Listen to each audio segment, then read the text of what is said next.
All right, hi, we're here to talk about the fifth line, the heretic. So again, just like I've said with all the other talks on these profile lines, heretic can sound really intense and disheartening. But that gate 51 from a 5-1 manifester is not here to mince words. So the heretic is just called that because of the projections that happen, because the fifth line very much lives in a projection field. Because the fifth line, remember, it's in the upper trigram, so this is transpersonal, and this is about universalizing a message. Karen Curry calls this the philosopher. So this fifth line, you have this aura of being able to help people, of being a teacher, of being a wise person, having some sort of wisdom that can help people, because you do have that. That's just part of your energetic field. That's part of being a fifth line. And so people project that onto you.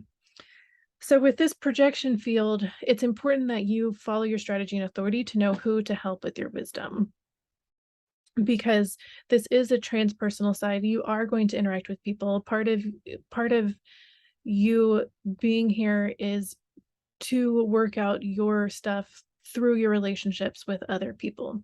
If you have a 5 line, especially if you are a 5-1 or a 5-2 with that 5 on the personality side, then you're here to have a transpersonal destiny and work out your stuff through other people. And so with this 5 line, just understand that people aren't ever really going to see you. There will be projections that happen.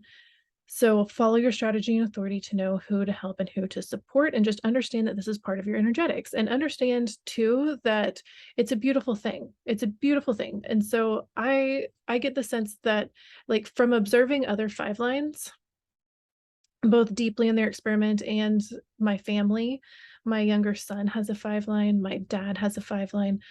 And so they're both 5-1s. And so I get to experience this in real life and what happens. And the more aligned you are to your purpose and to your energetics and to who you are, the less those projections happen, because there's no room for the projections because you are in alignment with your energy. So if you are getting a lot of projections, if people are asking you for help and then getting mad at you for not helping them in a specific way, then it's time to readjust. What is your environment like? Who are you around? Did your strategy and authority tell you not to interact with that person and you listen to it anyway?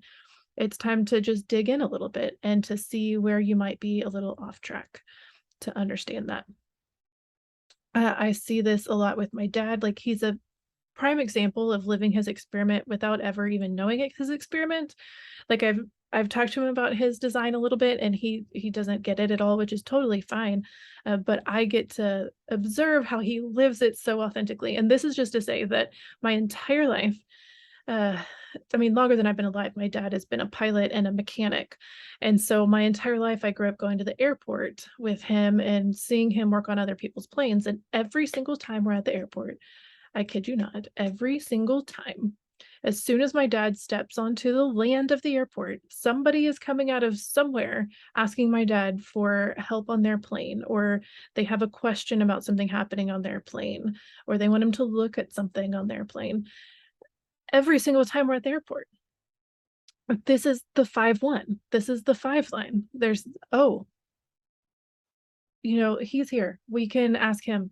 And I see this with my son as well as he's growing up. So it's a beautiful thing. Like, my dad has helped so many people. He's built so many airplanes. Multiple airplanes that he has been a big part of are in the Aviation Museum in Oshkosh, Wisconsin, with his name on the side of it because of the 5-1. And so this is just an example of how, like, he's been so in alignment. He's a generator, and he follows that sacral gut of loving mechanics and loving aviation, and he has had just so much open up for him just by following that. So follow your strategy and authority, stay in alignment with who you are, and those projections will happen less. And so when we think about This is the theme. The theme is universalization. Okay. The theme is being a philosopher with this 5-line. So anywhere you see the 5-line, think universalizing a message, being able to integrate a message and share it in a way that multiple people can understand.